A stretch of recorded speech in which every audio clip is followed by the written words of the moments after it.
Sejam muito bem-vindos a mais um ApoCast. Eu sou Eduardo da Luz, CEO e fundador do Universo Apo, e hoje temos o prazer de receber Jason, fundador e CEO da Magazord. Acho que todo mundo já viu um carro da Magazord na rua, que é aqui da região.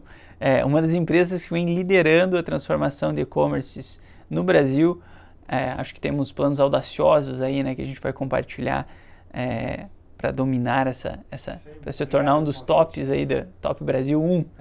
Será um prazer poder compartilhar um pouco das nossas histórias aqui e do que a gente está fazendo aí já desde 2010. Desde 2010. Isso. Legal. Muito bom, seja muito bem-vindo. Obrigado. E bora pro conteúdo. Eu queria saber a tua sensação, porque tu iniciou lá com 150, tu estava com uma operação ali, né, 2015, no início da crise que todos passamos. Eu estava em construção naquela época. Imagina, atingido diretamente, de frente, assim. Foi um soco muito forte. Deve ter reduzido demanda, né? Que aí complica, distratos de construção civil também. E não é um custo que tu baixa assim, né? Então é um inchaço operacional que tu baixa o custo assim, ó, ao longo do tempo. Então ali eu aprendi muito sobre resiliência, principalmente. Qual foi a sensação que tu teve dessa questão das reduções? Porque deve ter sido uma sensação que não deve ter sido, 150, 100, depois 50. E ainda foi ruim porque quando você, né, às vezes dispensa um colaborador que ele não era muito produtivo ou não tinha, né, uma performance boa ou estava com problemas de comportamento, você às vezes se sente aliviado de dispensar. Mas naquele momento, com esses layoffs que a gente teve que fazer, a gente dispensou muita gente boa. Então, realmente foi muito, muito difícil, né? Isso foi um dos sinais que vocês viram que o negócio não estava... Como a gente estava muito preocupado, né, desde lá de trás, com rentabilidade, com estabilidade financeira, a gente estava sempre acompanhando vendas e margem, vendas e lucro. E quando isso começou a se desregular, vamos reduzir o nosso custo fixo para que a gente consiga manter a operação rodando. Sim. Teve um aspecto também que em 2013 e 2014 foram anos muito bons, em que a gente teve uma geração de caixa super relevante. Esses anos a gente não enlocou, né? Aqui na nossa região, as pessoas quando têm um pouquinho de dinheiro, ou compra uma casa na praia, ou troca de carro. Né? O empresário às vezes mistura os bolsos. A gente foi muito diligente de fazer caixa, né? Então quando tivemos que fazer esses layoffs, ao menos a empresa estava capitalizada. Né? Mas foi uma sensação muito ruim, principalmente de mandar gente boa embora. Sim, e para ti que estava à frente, a gente passou por isso de redução de quadro, e é uma sensação que parece que está decrescendo.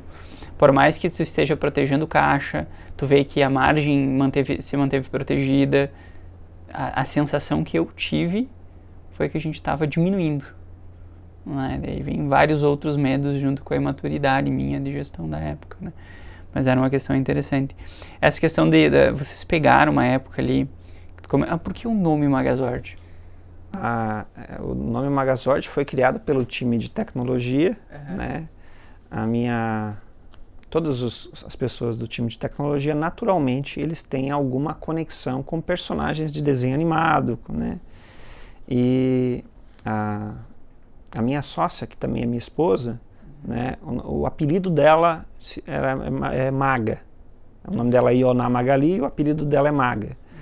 E todos nós, né, assistimos lá atrás, né, os Power Rangers, né, que eram personagens de histórias animadas. E os Power Rangers, eles tinham uma habilidade de que quando eles se juntavam, eles ficavam imbatíveis. E a gente resolveu juntar a conexão dos Power Rangers, a inspiração dos Power Rangers com a Maga, da sócia fundadora da Magali, né, para criar a Magazord. E hoje, né, a gente traz desde então essa conexão de juntar vários sistemas, sistema de pagamento, de transportes, o ERP, aplicação de marketing, num único produto. E aí, num único produto fica muito mais competitivo e mais vencedor. E os nossos competidores vendem isso de maneira apartada. Né? Somos um dos únicos fornecedores de tecnologia para e-commerce que tem uma solução all-in-one. normalmente compra o RP de um, uma solução de outro. Sim. E a verticalização é uma verticalização. É uma verticalização, exatamente. Ela não complica a gestão para vocês? Ela exige que a gente tenha um time muito mais multidisciplinar, né? Eu tenho que ter time que entende de finanças, que entende de transporte, que entende de marketing, de marketplace. Mas quando o cliente chega para nós também e encontra essa equipe multidisciplinar, que ele normalmente não vê nos competidores, o nosso ciclo de vida do cliente ele é realmente muito mais longo, né? Então é mais difícil de gerenciar, sim, mas a gente tem um fator que compensa no tempo de vida que o cliente fica conosco. Ele normalmente fica bastante tempo, sabe? Sabe que a gente teve uma discussão sobre o impacto do relacionamento com o cliente por produtos verticalizados, porque geralmente há um impacto negativo de marcas que não têm culpa sobre aquele problema em específico. Como, por um exemplo, o site está rodando super bem, só que o RP está horrível.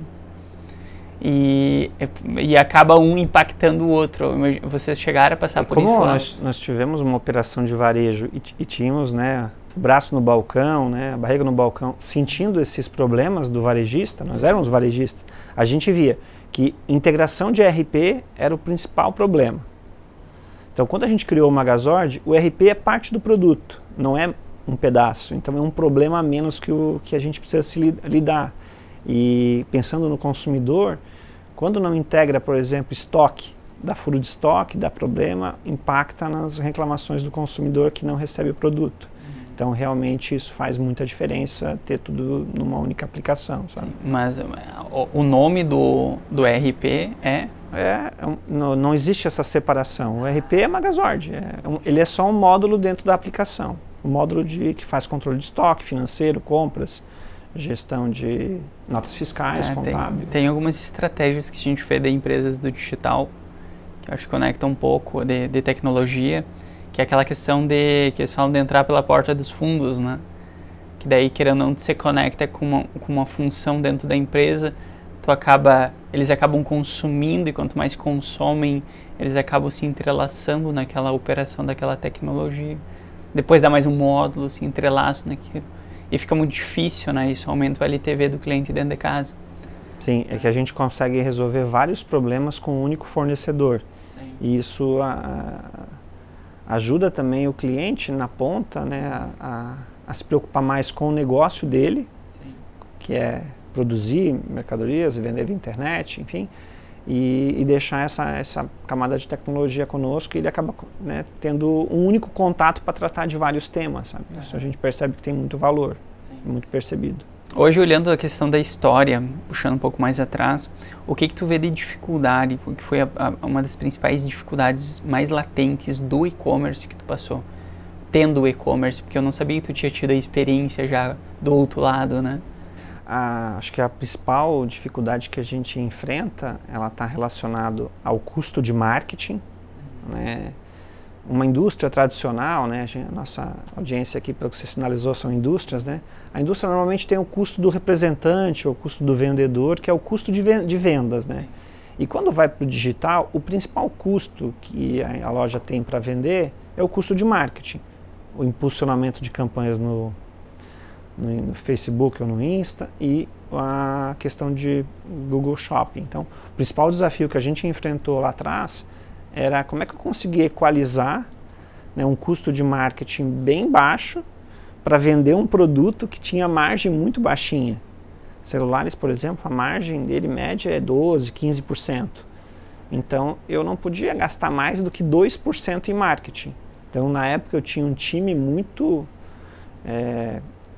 envolvido em a customização para SEO, tinha muita geração de conteúdo, né, para que acabasse... Era o que estava em alta, né? Isso, conteúdo unboxing de celular, conteúdo no YouTube, né?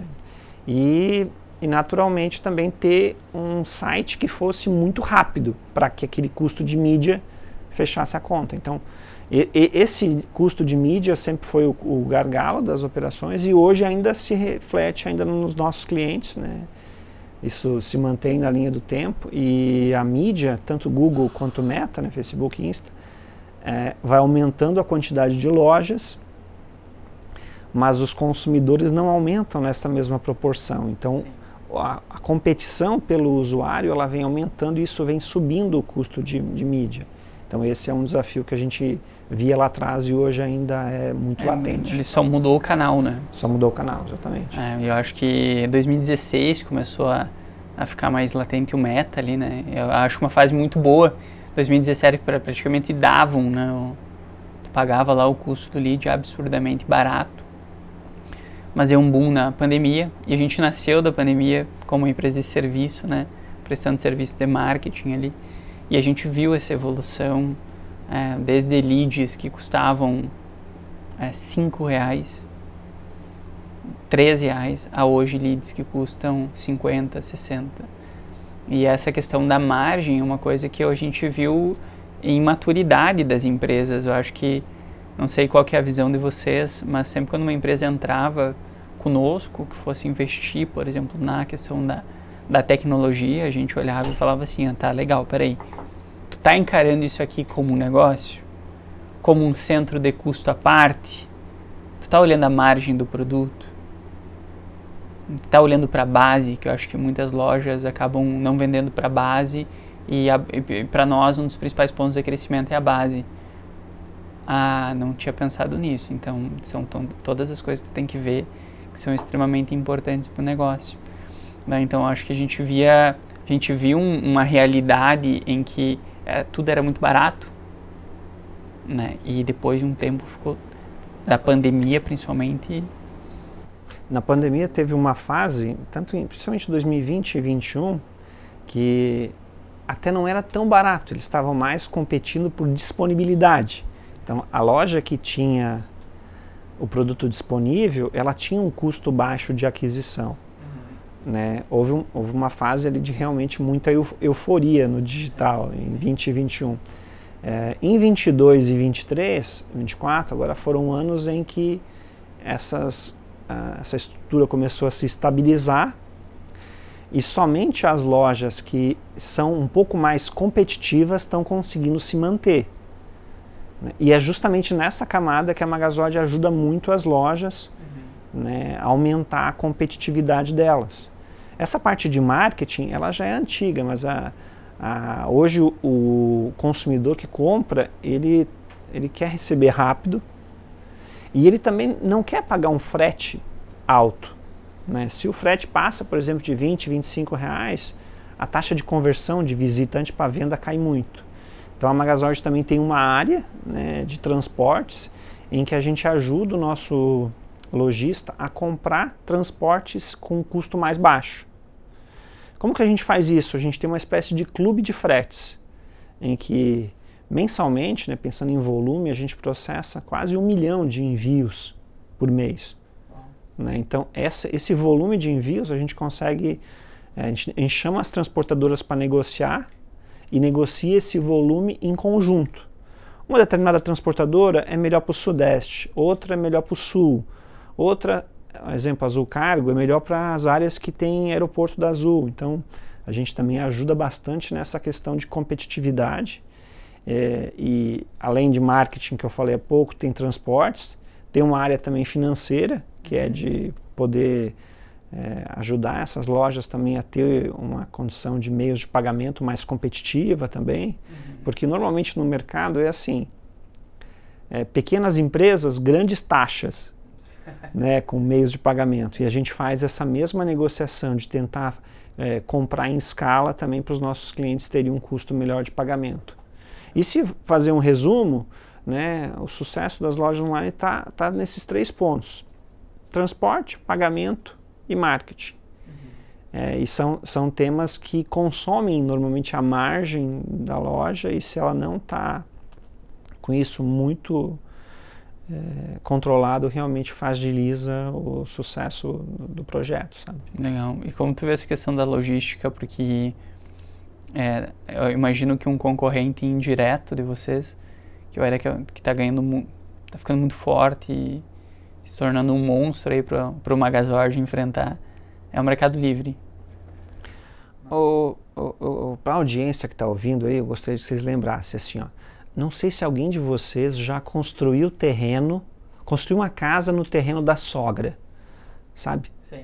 A venda nos marketplaces é igual você construir uma casinha no terreno da sogra.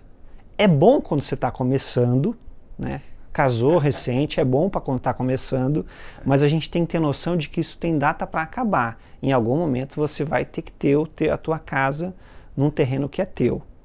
Então, é muito importante que as operações, quando estão iniciando no digital, comecem pelos marketplaces, comecem pelo Mercado Livre. Shopee cresceu muito no último ano, mas ele precisa caminhar para um cenário em que ele tem o próprio espaço dele. E aí ele ter o próprio site competitivo, né? A gente ajuda a loja nessas duas demandas, tanto publicar o estoque que ele tem nos marketplaces, né, quanto a vender no próprio site. Mas dentro da Magazord hoje, de todo o volume que a gente processa, apenas uns 20% está nos marketplaces. O maior volume está no site. E normalmente nos marketplaces ele está com uma margem bem mais baixa, porque é um ambiente que a barreira de entrada é bem baixa. Qualquer um entra. Já ter um site com layout bacana, com custo de mídia baixo, né, com transporte com preço bom e um pagamento, já são poucas lojas que conseguem fazer. E aí ele consegue ter uma rentabilidade maior, né. Nesse último ano a gente processou quase 2 bilhões de reais em vendas para os nossos clientes e, como eu falei, apenas 20% vieram dos marketplaces, né? Mas os marketplaces vêm crescendo, né? Uma tendência natural, mas a vida longe deles também com margens muito melhores, né? Sim, a gente vê, eu acho que, e também entra naquela questão que a gente comentou antes do marketplace ser um canal, né? Eu acho que as empresas têm que encarar como um canal. Só que se não souber o que fazer com esse cliente depois, ter eles cadastrados numa base, ter eles sendo trabalhados depois, E existem algumas categorias que a gente percebe que que elas não desenvolvem tanto nos marketplaces. Por exemplo, a categoria de moda, né, todo têxtil, ele é menos comparável, né? A camiseta que você está usando e a camiseta que eu estou usando, por mais que seja de algodão, mas elas têm muita variação de percepção de valor. Então, quando há essa dificuldade de comparar, os marketplaces não se saem tão bem e as lojas conseguem avançar. Dentro da Magazord, a nossa principal vertical, né, 80% é moda, né, olhando também calçados e acessórios. E a gente tem também uma vertical bem importante que é de móveis, né, atendendo principalmente as indústrias de móveis. E essas duas categorias, tanto moda quanto móveis, são menos comparáveis e aí os marketplaces não se dão tão bem. E é ali que o cliente consegue ter um resultado melhor na operação dele. E foi intencional vocês caírem na moda? A gente até comentou antes, que eu acho super legal tu compartilhar, que a gente falou sobre, a gente estava conversando nos bastidores, e a gente falou sobre a questão de que, eu comentei, mas a moda, porque a gente atende indústrias, a gente naturalmente, né, cai muito na moda. Parece que tem uma gravidade puxando, assim, parece que é um ecossistema que a gente fala, não, a gente atende indústria. E 80% dos nossos clientes é moda, né? Então é muito forte isso, né? Então foi uma coisa que vocês falaram, não, este é um bom mercado, ou naturalmente foi acontecendo esse mercado para vocês? Quando a gente começou a atender, essa pergunta é bem importante, quando a gente começou a atender os clientes, a gente começou a olhar para a vocação regional vocação regional de Santa Catarina. E se voltarmos talvez uns 200 anos no tempo, né, boa parte dos imigrantes alemães que vieram para Santa Catarina, né, eles foram reflexo da Revolução Industrial, que eles já atuavam, muitos deles, com o segmento têxtil lá na Alemanha, né, mas quando veio a automação das tecelagens lá com a carvão a vapor, muitos deles perderam seus empregos e esses que estavam sem emprego foram os primeiros que imigraram. Então, as colônias aqui de Santa Catarina, muitas delas tinham esses imigrantes com expertise em moda, em têxtil, né? E aí, se a gente voltar no tempo, né? Nessa época que foi fundada a Hering, a Karsten, a Têxtil Renault lá de Brusque, que não existe mais, enfim.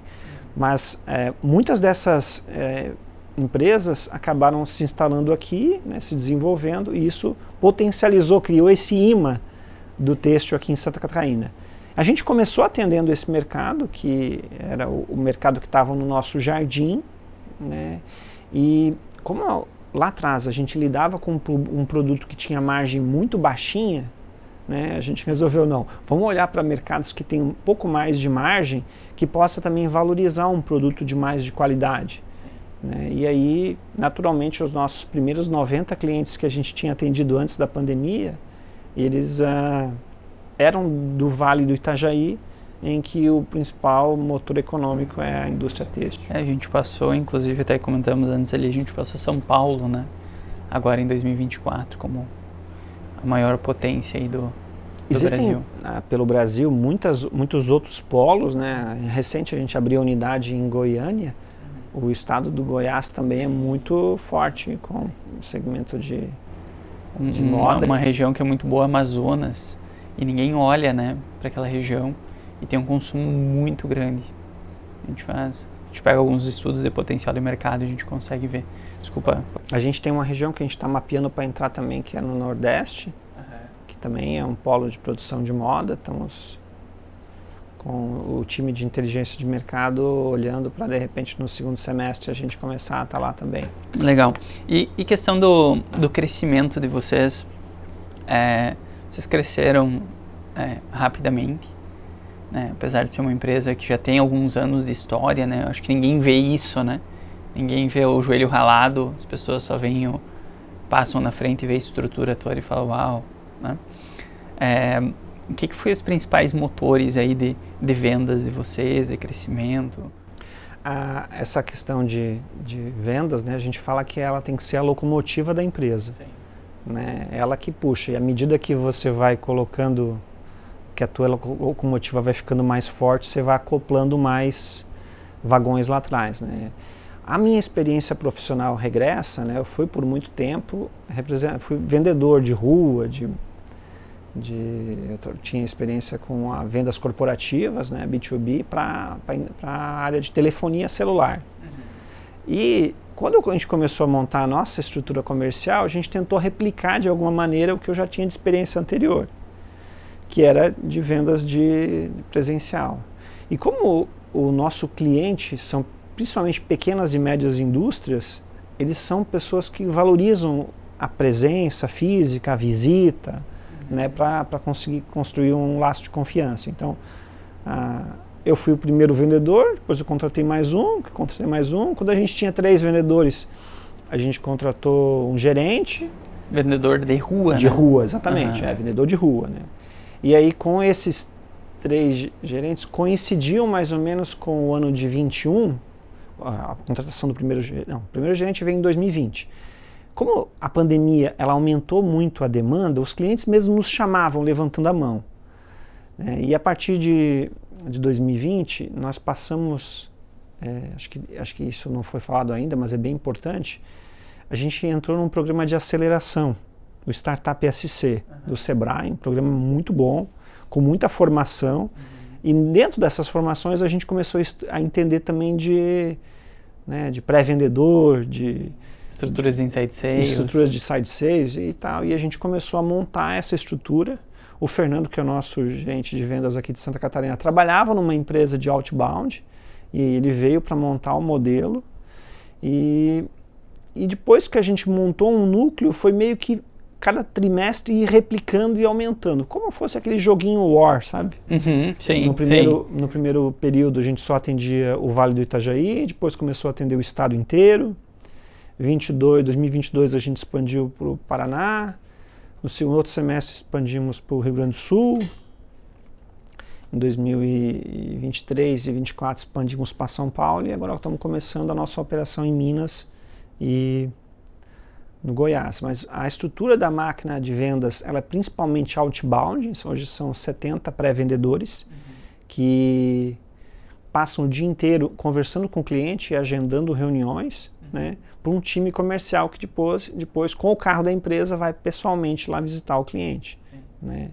E isso ajuda muito a gente a entender os perfis que a gente quer atender, né? Conhecer melhor a realidade do cliente, né? Sim. A gente também tem uma atuação muito forte de eventos. Esse ano vão ser mais de 30 eventos que a gente vai participar. E aí eles complementam a nossa estratégia de campo, né, chamando esses clientes que estão em negociação para participar dos nossos eventos. Inclusive o pessoal entrou em contato conosco. Ah, é? Opa, que legal. Para fazer uma parceria nas imersões presenciais. Isso, a gente tem feito bastante isso. E participam também de alguns eventos que são de nicho, né, da indústria moveleira, da indústria de moda. Temos também uma parte de marketing que links patrocinados, enfim, mas cai dentro da nossa Engraçado estrutura. que vocês foram totalmente contra, né? Porque acho que todo mundo aqui da região já viu um carro de vocês na rua. Né? E daí tu fala, uma empresa de tecnologia. Não, tecnologia tem que estar no digital, né? E vocês foram totalmente contra a mão. Exatamente. Né? A gente tem feito vários estudos e tentando testar outras maneiras. Mas quando eu faço vendas por inside sales, eu tenho vendedores também, eu acho que 1 ou 2, o ciclo de vida do cliente é mais curto e a taxa de conversão é menor. Porque por telefone normalmente a gente não consegue apresentar a complexidade do produto, que numa reunião presencial a gente consegue ter atenção mais de qualidade do empresário, fala diretamente com o decisor e a gente tem um resultado bem melhor. Então, essa questão de vendas de campo, realmente a gente foi contra, né? Todo mundo falando só inside sales, e a gente, hoje são 45 carros da empresa que ficam externos, alguns com gerentes, outros com time comercial. E vocês encararam o custo do carro como custo de aquisição? A gente, na real, como a empresa ela é muito preocupada com rentabilidade, a gente avaliou de locar os carros, mas naquele período que a gente estava olhando, tinha uma super valorização dos imóveis, dos carros locados, e aí o preço não estava bom. Então resolvemos imobilizar o bem, né, comprar, mas sim, né, o custo de depreciação dos veículos entra no nosso custo de aquisição. Sim, né, perfeito. Para poder... E é engraçado que a gente tem a mesma dificuldade, porque só que a gente errou porque a gente tirou o pé. Eu cedi, que a gente falou assim, não, peraí, os nossos clientes, quase todos, vieram lá no início, né, vieram por quem? Pelo Eduardo. Como que o Eduardo fazia venda? Lá na porta do cliente, entendia a dinâmica do negócio. Vamos apostar em inside sales. Apostamos em inside sales, pior tiro no pé que a gente fez. Daí começou essa questão. Até no começo aumentou o volume, só que clientes com LTV extremamente curto, rotatividade alta, inchaço operacional, dentre outras dificuldades. E às vezes numa reunião online você não consegue medir as dores do cliente, sabe? Acho que às vezes a gente tem que internalizar o problema, né? Sim. O consultor, de maneira online, ele tem uma visão muito superficial do business do cliente, que numa visita presencial ele consegue às vezes até ir lá olhar a produção, ver a capacidade do cliente de investir, de poder se conectar com os melhores fornecedores do mercado, né? A gente percebeu que dá uma diferença bem grande. E referente continuando nesse assunto do inside sales até, qual foi a percepção, não sei se tu estava próximo de vendas nessa época, mas qual foi a percepção de vocês quando a ideia de SDR, porque foi uma coisa que eu sempre defendi aqui dentro também. Todo mundo falava assim, mas porque SDR no SDR e SDR blá blá blá blá. Eu falei, gente, o SDR pra mim é uma das pessoas que mais tem que ter experiência aqui dentro. Quando a gente está tratando de vendas complexas. Né? Agora a gente está falando de vender a tecnologia, de vender serviços, de vender coisas nesse sentido, tecnologias mais complexas. E todo mundo ia naquela ideia, contrata SDR Júnior, e SDR Júnior, naturalmente, como vendedor júnior, é emocionado, né? Então promete o céu para o cliente, sendo que a gente não consegue tocar o céu daqui da Terra, né? Então, como que foi para vocês essa questão de expandir a base de SDRs? Vocês tiveram essa experiência negativa de contratar muitos júniores e acabar... Essa pergunta ela ela é bem relevante e ela é uma das nossas metas que a gente mais olha, né? O turnover, né? A categoria de SDR, normalmente, ela tem um turnover mais alto. Então, a gente vem experimentando várias iniciativas para tentar manter isso equilibrado. Né? A gente tem percebido que não adianta contratar antes dos 23, né? Então, alguns aprendizados, né? Contratar pessoas que já tenham tido outras experiências profissionais ajuda.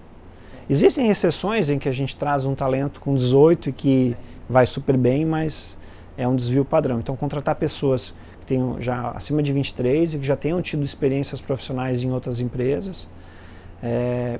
No último ano, a gente avançou bastante para contratar esse profissional de maneira remota, porque tem muita gente boa em pequenas cidades que não tem oportunidade, né? E muito treinamento, ritual, né? Acompanhamento, supervisor com time pequeno, o executivo na ponta que vai fazer a visita tem que ter conversa diária com os SDR. A gente trabalha com um plano de trio, né? Um executivo, 2 SDRs. Então, para poder fazer isso dá mais certo. Mas eu digo assim que não é fácil, tá? É muito difícil. A nossa área também dos SDRs, elas são áreas em que a gente às vezes acaba aproveitando como a nossa horta da empresa, que às vezes uma área lá de operações está precisando de um profissional, a gente desloca para lá também, né? Que quando ele brilha como SDR, naturalmente ele vai brilhar em outra área. Recente ainda teve um profissional que está saindo de SDR para ser um analista de investimentos, né? Porque é uma pessoa que gosta de investimentos, vamos aproveitar ele em outra área também, sabe? Essa é a parte boa de uma empresa verticalizada, né? Tu consegue ter muito mais flexibilidade na realocação de talentos, né? A gente percebe isso. E gerar muito mais oportunidade dentro do próprio negócio também. Isso, e às vezes a pessoa precisa de um novo espaço para brilhar, né? Sim. Ela precisa de um novo lugar de potência, como fala um outro podcast que eu ouço diariamente. Né? E às vezes ele precisa trocar, né? E isso, quando a gente tem outros espaços para prover para ele, ajuda a gente a aumentar o tempo de vida da pessoa conosco, né? Legal. O ciclo de colaborador. Teve uma das tecnologias que a gente também utiliza, né? Como tem alguns clientes que utilizam, de vocês utilizam outras, que eles, acho que isso vocês já devem ter mapeado isso, mas tem uma empresa que cresceu muito, foi vendida para a Vetex, que ela não cobrava a questão dos setups. E o setup é sempre um dilema, né, entre quem quer investir nessa área ou não.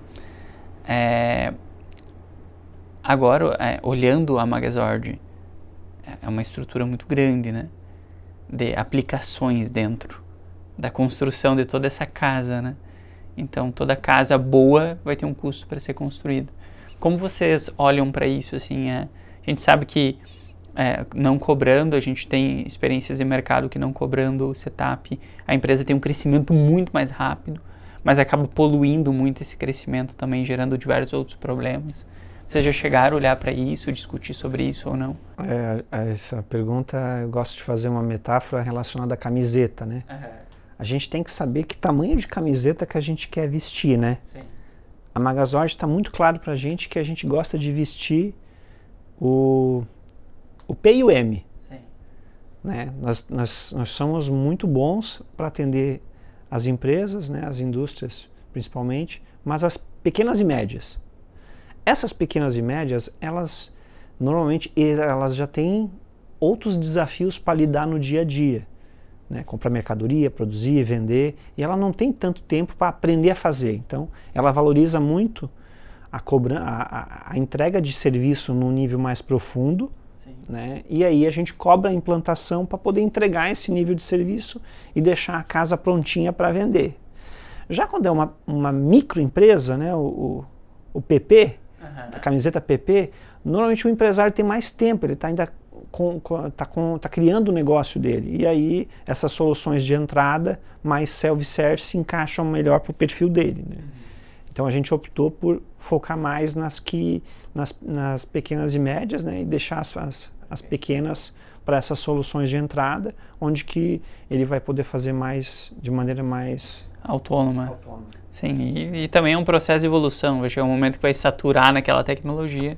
Existe uma iniciativa andando, a gente está bem avançado já na fase de contratos em que a gente pretende comprar uma solução de entrada para poder atender também essa demanda de small business, né, de pequenos negócios. Até está aqui no próximo tópico, seria as estratégias de M&A.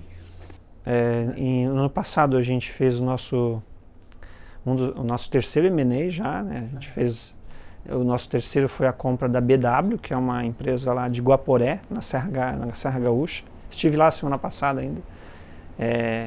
À medida que a Magazord atua mais com moda, eles são focadas em joias, semijoias e bijuterias, que conversam bastante com a realidade, também tem características semelhantes, eles atendem às indústrias desse segmento, oferecendo tecnologia para o mercado online.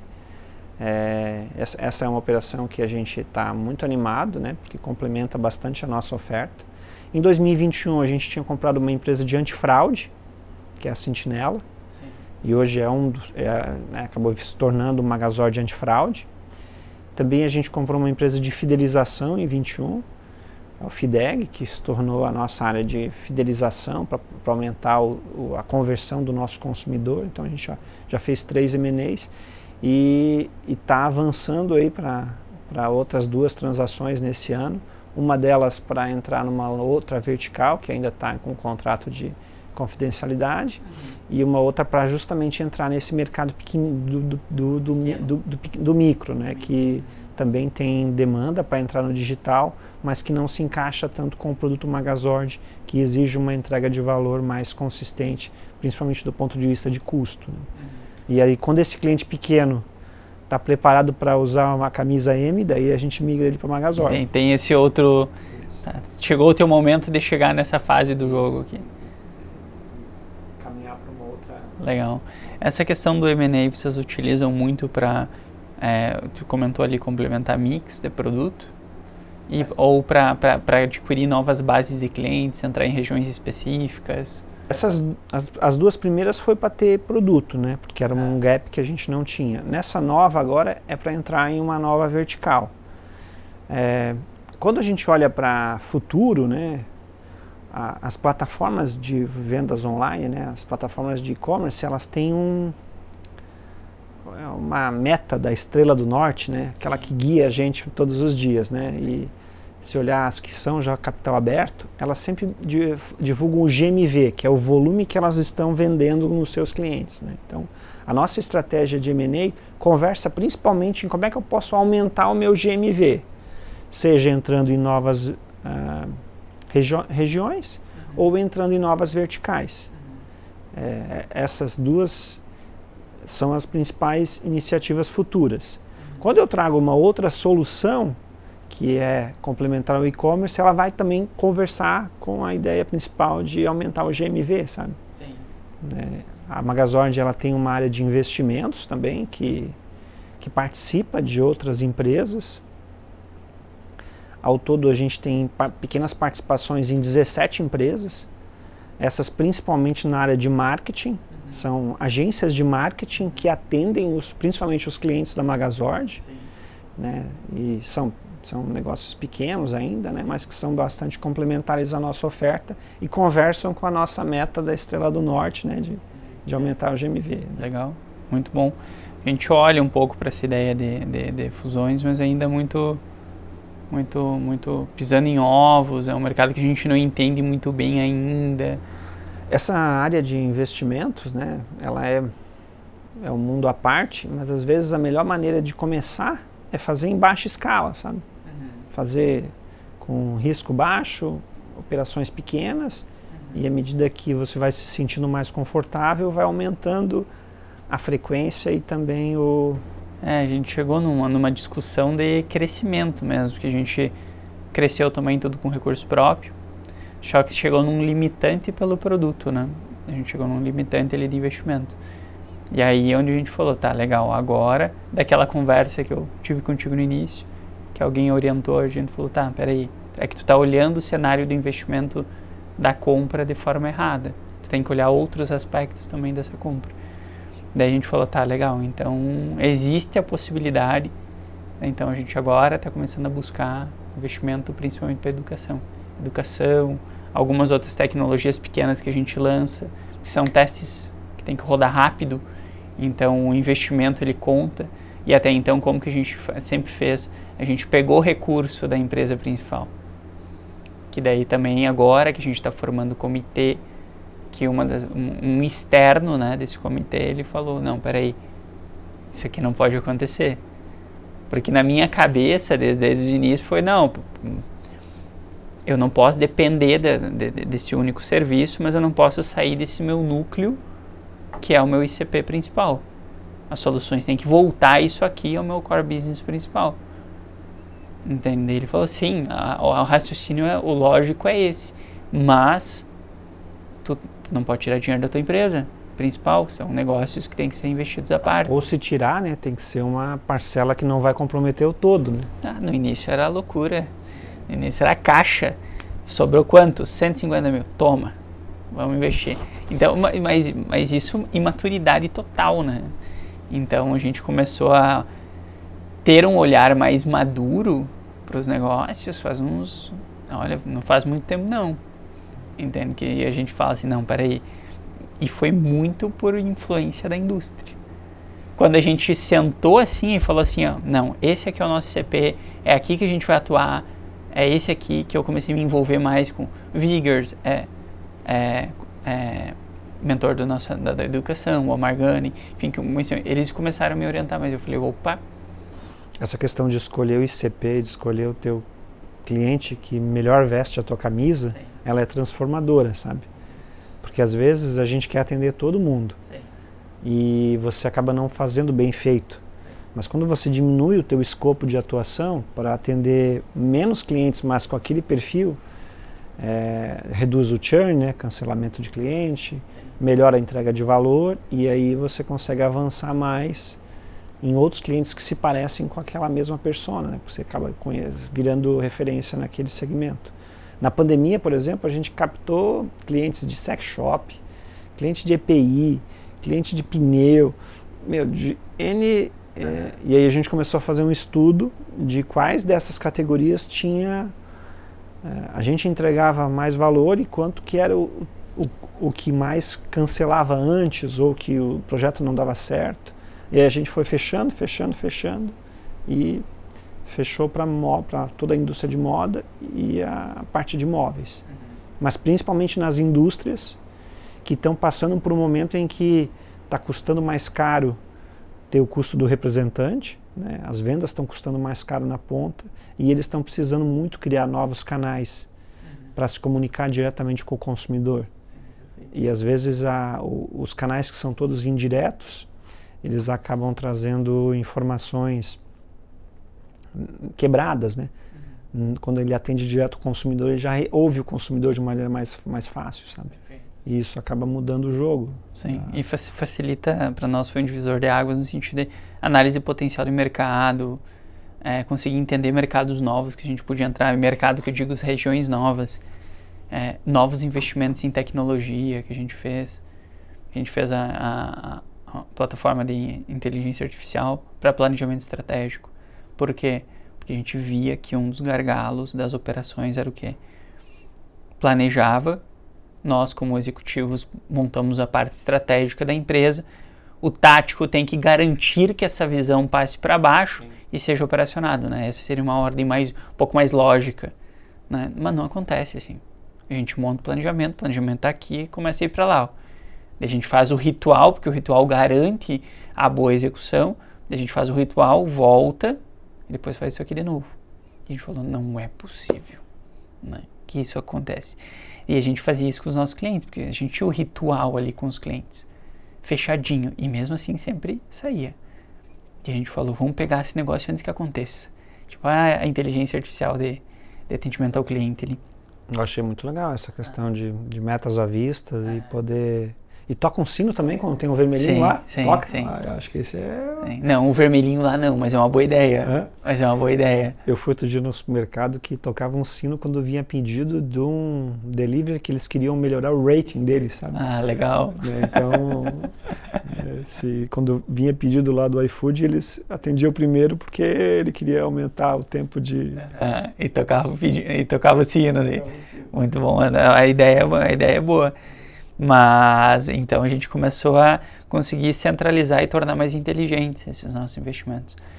E sem falar que produto, e isso é clichê, mas as pessoas têm que olhar que um produto bom na mão de um cliente fora de CP é um produto ruim, entende? Porque as pessoas estão um pouco se lixando para a tua opinião como dono do negócio. E no fim, tu como dono do negócio é muito mais empolgado que propriamente teu produto é bom. Então tu tem dois conflitos gigantescos aqui que quando entra em rota de colisão, dá um monte de problemas, né? E aí perde dinheiro, né? Porque às vezes você gastou para investir para trazer aquele cliente ou trazer aquela oportunidade, e se ela não for a oportunidade correta, realmente vai dar ruim, né? Perfeito. A BW, ela é do que mesmo? Ela faz o mesmo que a gente faz, né? Software para e-commerce, mas para semi-joias. Ah, tá. Olhando para essa vertical de produtos. Sim, que é uma vertical difícil, né? Pelo ticket baixo ali, né? É um ticket baixo, mas que também está sofrendo essa fase de digitalização das indústrias indo para o consumidor também. Sim. Ainda é um mercado bastante informal, então que a gente percebe que tem que migrar para o digital, mas está tendo resultados muito relevantes lá. Esse ano lá a gente conseguiu crescer mais de 40%. Entramos na operação lá em fevereiro do ano passado e crescemos bastante. E existem muitos polos de produção dessas mercadorias, sabe? Lá na região de Guaporé, lá no Rio Grande do Sul, é o polo do Rio Grande do Sul. Tem um polo também em São Paulo, que é Limeira. Tem um polo também em Minas, tem no Nordeste. Então... Legal, muito bom. E a questão dessa, tu comentou antes ali, eu deixei até para falar nessa parte, eu achei super inteligente essa estratégia de vocês, e eu acho que é a verdadeira ideia de que todo mundo pergunta aqui, quando que a gente monta os comitês dentro das indústrias, fala assim, vamos montar um comitê de growth, né? E todo mundo já acha que a gente vai ser o Tony Stark, né? Que vai chegar lá e vai... Sim. Né? E eu falo, anota aí a principal estratégia de growth que tu tem que saber. Daí todo mundo empolgado lá com a primeira reunião. Geralmente, primeira reunião, todo mundo super empolgado. Eu falo, é o ACF. E todo mundo, uau, ACF, né? Explica mais. Daí eu falei, arroz com feijão. Né? E vocês fizeram isso naquela estratégia que tu comentou. Vocês iniciaram que as estratégias mais tradicionais de crescimento da empresa é de dentro para fora. E vocês iniciaram, abre vendas em uma região, faz essa região, depois abre mais uma, litoral, faz essa região, depois abre. Tem um joguinho que é o War, né? Que aquele ali vai conquistando territórios. E se voltarmos no tempo, eu gosto muito de história, né? Então, os aliados venceram Hitler conquistando primeiro a Normandia, né? Desembarque na Normandia, que depois foi mais um. E aí foram aumentando a competição, né? E a gente quer fazer isso aí a nível de Brasil. Sim. Esse ano a nossa expansão vai entrar forte em Minas, né? Que tem um polo moveleiro muito forte em Minas também, na região de Ubá. E o sul de Minas também é muito bom com moda. Sim. A região de Divinópolis é forte em moda. Sim. 26 a nossa expectativa é Espírito Santo e Rio. E antes do final dessa década estar presente em todo o Brasil e poder começar a pensar em avançar para outros locais aqui no... Eu estou fazendo classes de espanhol para quem sabe ter negócios com os argentinos ou as pessoas uruguaios, né? Chile talvez também, que acho que a gente tem que sonhar, né? O sonho ele pode... Na entrada do prédio aqui, né? Pode sonhar grande, dá para sonhar enorme, né? Então, que é maior que grande, eu acho que é isso aí. E sonhar é sonhar, né?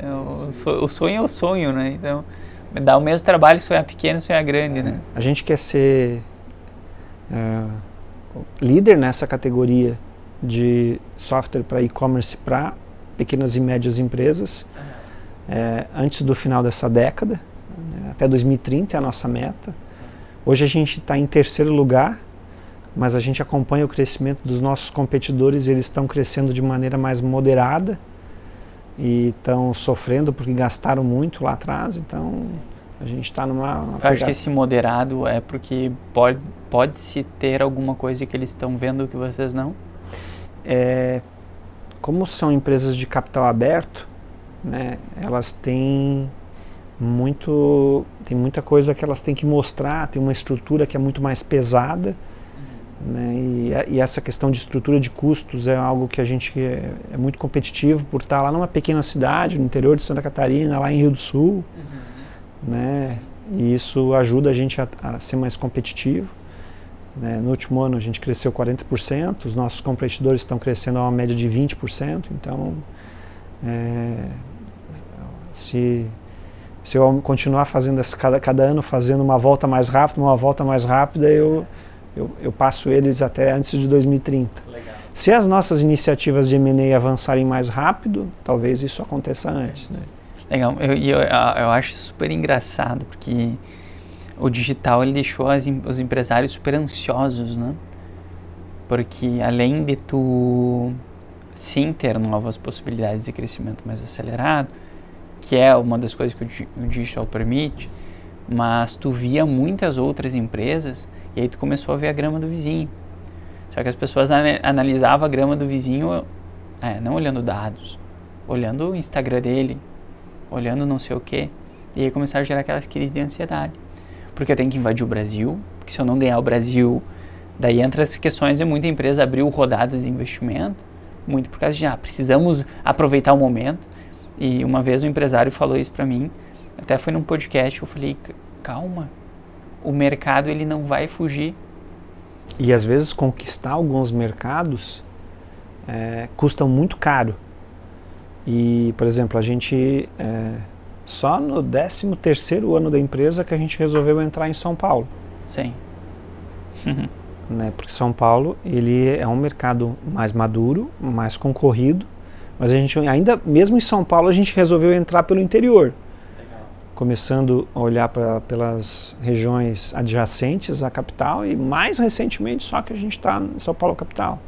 Mas, por exemplo, a gente tem muito cliente de moda infantil, de calçados infantis em Birigui, muitos de calçados em Franca, né, de artigos esportivos em Presidente Prudente, comendo pelas beiradas, sabe? Sim, né? Porque às vezes conquistar regiões que são realmente regiões relevantes, mas elas custam caro e podem às vezes custar a vida da empresa, né? Então... Muito bem, perfeito. E eu até deixei anotado aqui, apontado, para a gente retornar. Eu queria voltar só a gente falou sobre como o ICP ele é transformador na vida da empresa, né? E imagino que pós-pandemia vocês passaram por essa autorreflexão, que eu acho que é um autoconhecimento interno, como a gente faz de nós, para entender nossas fraquezas como gestores, empresários e tudo mais. A empresa faz uma geral dela, eu acho que o ICP é onde várias empresas se reencontram. E eu queria trazer isso porque todo mundo fala, vocês atendem indústria, sim, mas a indústria investe nos e-commerce para o mercado B2C, né, para atingir o público final. E também nisso, porque todo mundo fala, não, mas essa discussão muito profunda de ICP, de persona e tudo mais, é muito de empresas para vendas complexas. Não. Para o mercado B2C também. Tanto que existe já há muito tempo, né, já faz alguns anos que está tendo a criação desses mercados de nicho, né? Então a gente vê e-commerce crescendo muito por atender mercados de nichos específicos. E isso é a compreensão do ICP, claro, né? Quando você consegue conhecer quem que é a tua persona, né, o teu melhor cliente, o ICP seria o melhor perfil de cliente, né? No e-commerce, a principal mudança que acontece na loja é a redução do custo de mídia. Sim.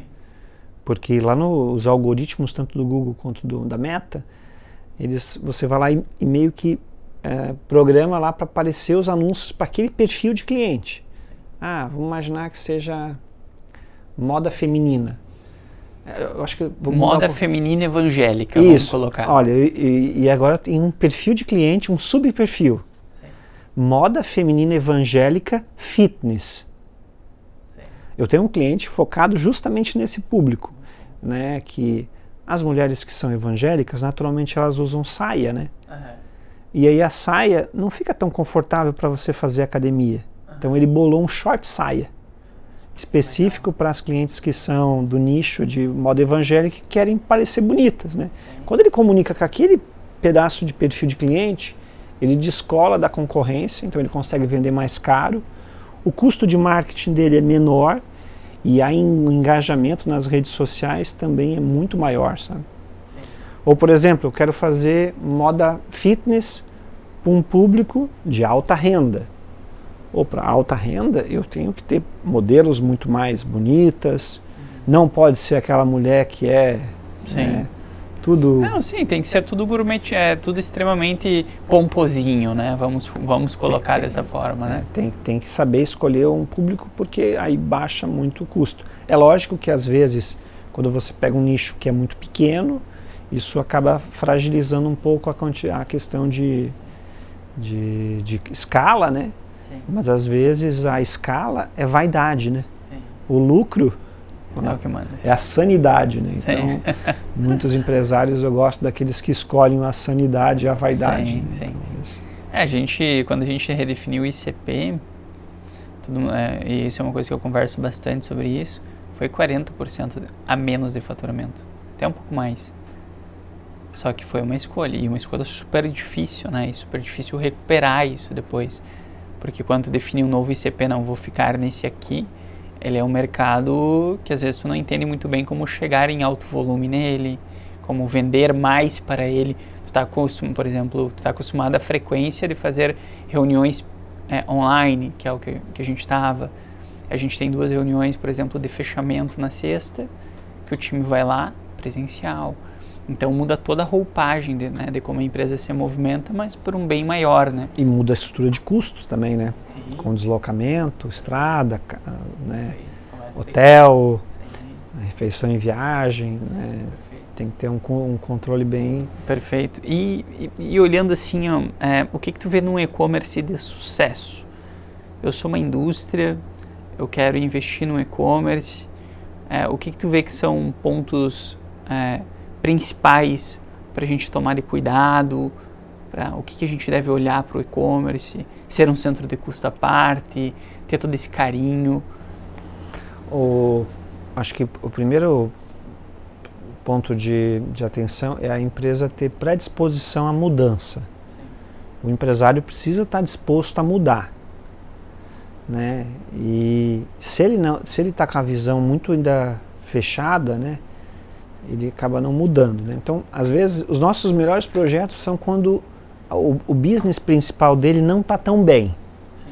Né? O brasileiro, acho que se movimenta mais quando ele está com dificuldade, né? Quando a gente está meio gordinha, que a gente vai mais para academia, quando a gente, né? Então, a operação online, a operação física, né, no negócio tradicional dele não está indo tão bem, é o momento que ele está mais predisposto a mudar, né? E às vezes ele não pode pensar que ele vai destinar o colaborador mais júnior para cuidar desse projeto. Tem que alocar mão de obra de qualidade, né? Alguém que seja um bom talento dentro da empresa. Então passa por pessoas. A Magazord é uma empresa de pessoas, nós somos quase 400 pessoas, então quando a gente vai montar um projeto novo, a gente aloca uma dos melhores talentos para um projeto novo. Então, acho que a alocação de talento é importante.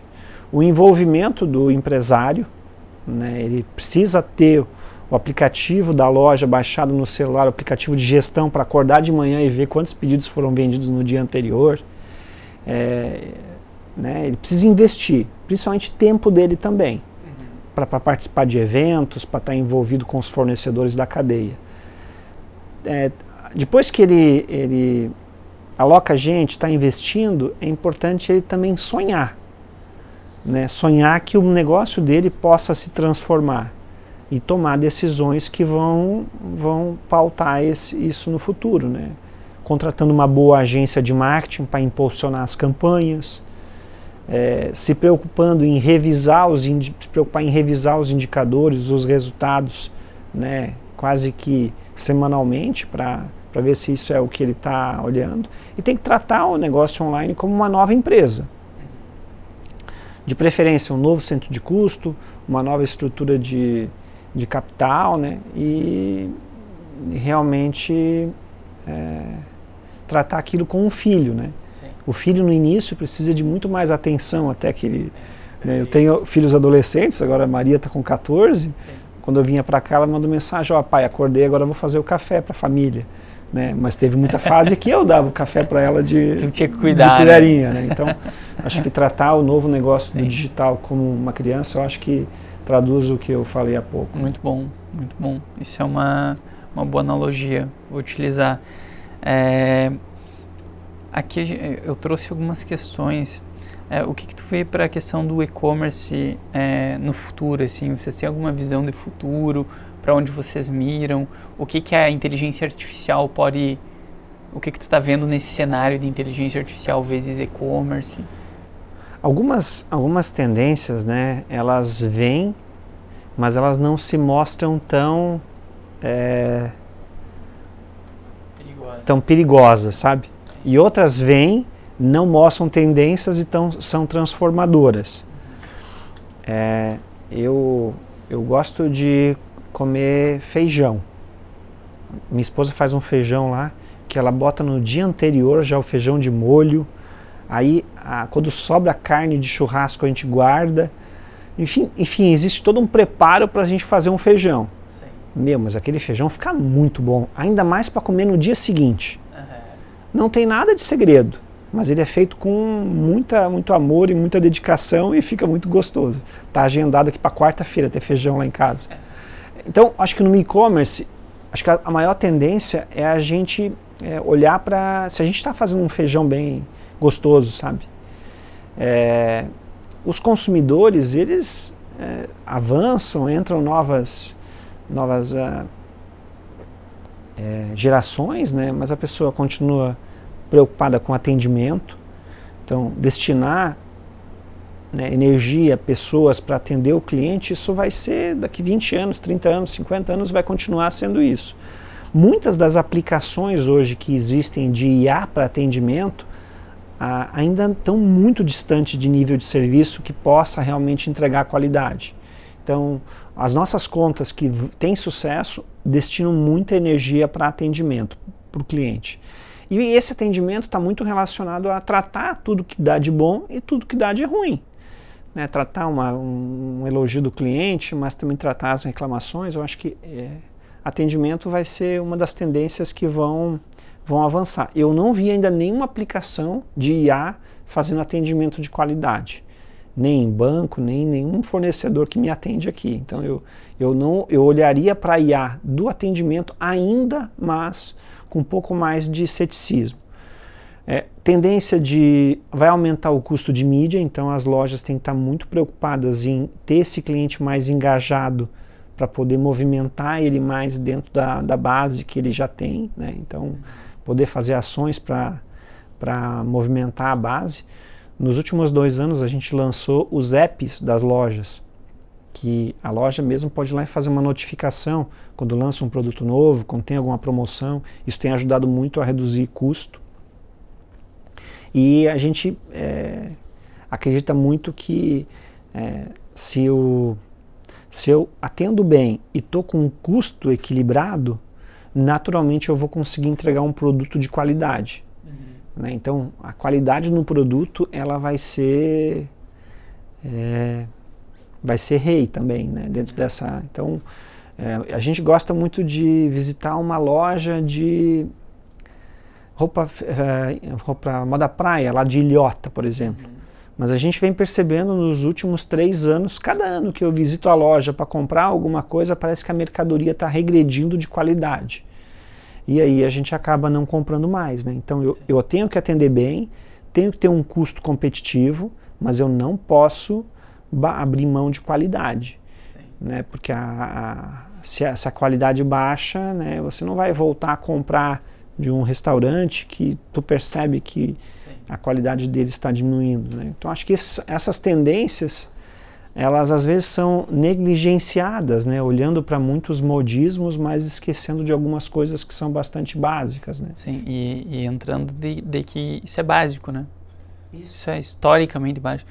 A TGA pega a teoria geral da administração, tu vai ter isso lá, experiência do cliente, cuidar com a base de clientes, cuidar com a qualidade do teu produto. Jay Abraham, ele fala sobre 3 pilares de crescimento. O primeiro deles é aumento de topo de funil, ter que cuidar disso. Então, aumento de topo de funil, mídias está ficando mais caro. A gente viu dobrar o custo de aquisição dos canais digitais nos últimos anos. Então, as empresas têm que estar com o olho para novos canais, tem que estar com um olhar atento para novos canais, diversificar um pouco mais isso. Ele fala outro pilar que é ticket de produto. Então, ele fala sobre tem que ter um ticket, tem que ter um ticket bom para conseguir manter uma qualidade daquele produto. E o último pilar é frequência, que a frequência seria a recorrência de consumo. E ele falou isso agora no digital? Não, antes. Sim. Entende? Então, o básico bem feito, voltamos no arroz com feijão ali, né? E não esquecendo, né, que tudo isso é feito por pessoas, né? A gente tem índices, né, de desemprego, que se a gente olha a nível Brasil, o desemprego ele é alto, mas quando a gente olha para a mão de obra qualificada, ela é muito diferente, né? O que tem de mão de obra disponível, às vezes ela é muito desqualificada, então vai aumentar a competição por talento. Então eu acho que uma tendência que as empresas precisam realmente olhar é de como a gente engaja os talentos, né, para que eles continuem cuidando do cliente, cuidando dos custos e cuidando do produto. Acho que isso, lá na Magazord, a minha sócia a Ioná é VP, né, vice-presidente, ela olha justamente para pessoas, é quem mais balança essa bandeira. E nos últimos 3 anos, quando a gente precisou aumentar muito o time, né, a gente saiu lá de 35 para quase 400, então, né, pessoas é que levam a empresa à frente. Então, os rituais que eu faço para fazer engajamento fazem muita diferença e a gente não pode negligenciar isso aí para poder ter sucesso, sabe? E aí vai ser em todos os níveis, né? Seja no nível de gestão, de diretoria,